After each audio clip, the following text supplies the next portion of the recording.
Happy birthday, old man. Mr. Bob. My goodness. The big 8-0. You know, as I sit here in this office, there are a lot of things that are going through my mind right now. I think when I met you, I was probably 21, 19, 20 years old. Had recently given my life to the Lord. And I remember sitting in a Bible study.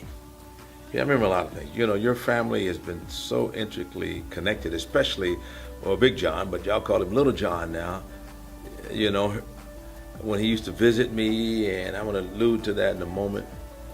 But there was one particular Bible study, and this is the Bible that I had. And you did a Bible study on 1 Corinthians. The first chapter, you talked about the deeper life. The second chapter, you said that was all about the higher life. Third chapter was about the inner life. The fourth chapter was about the outer life. I can't tell you how many times I've used your outline to tell others about Jesus, and it's my privilege, beyond words, today to wish you a happy 80th birthday. But just for a few minutes, I want to talk to your grandkids. You guys know him as Grandpa, Pawpaw. I have no idea what title you use, but let me tell you about your grandfather. When I met your grandfather, I was in state prison. Your dad or Uncle John used to come visit me. And I mean, every week he would bring me watermelon and chicken. Somebody told him that black folk like watermelon and chicken. And he would bring me watermelon and chicken every single week. And I said, John. And he was only 19, 20 years old himself. I said, why you always want to bring me watermelon and chicken? And he looked at me with all the innocence he could muster up, and he says, I heard black folk like watermelon and chicken. Well, you know what? He was coming to visit me in that prison camp, bringing me watermelon and fried chicken, and you know what I said? We do. And we have laughed about that a lot since that time, and I'm grateful that God had touched John's heart to the degree that he would go out of his way because of what his father had invested in his life. Because of what his father had told him about those men that were in that prison, he came to visit me. But your grandfather used to come to a Bible study. And you grandkids, I'm one of the men that was in that Bible study. I'd been locked up quite a few years.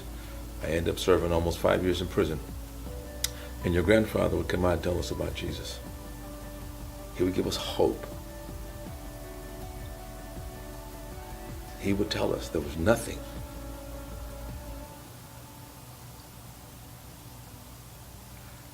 that Jesus couldn't do for us if we put our life in his hands.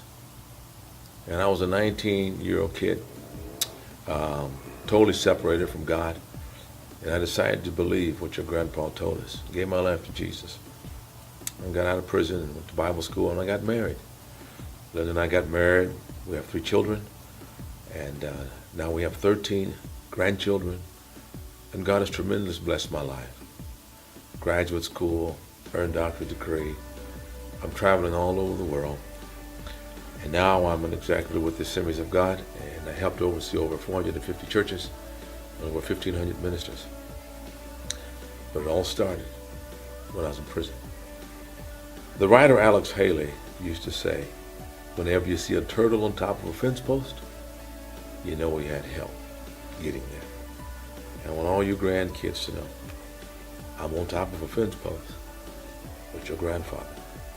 He helped put me there because he would not give up on us.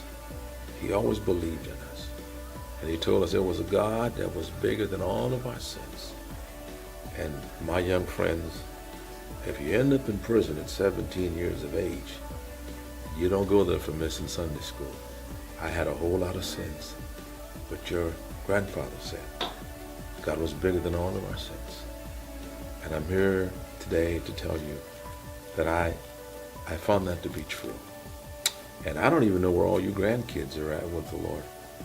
But I'm telling you that if you're not walking with the Lord, you ought to listen to those words your grandpa told me. There's nothing that Jesus can't do. There's no sin he cannot forgive. And there's no pit so deep that he won't jump right in the pit with you and help to bring you out.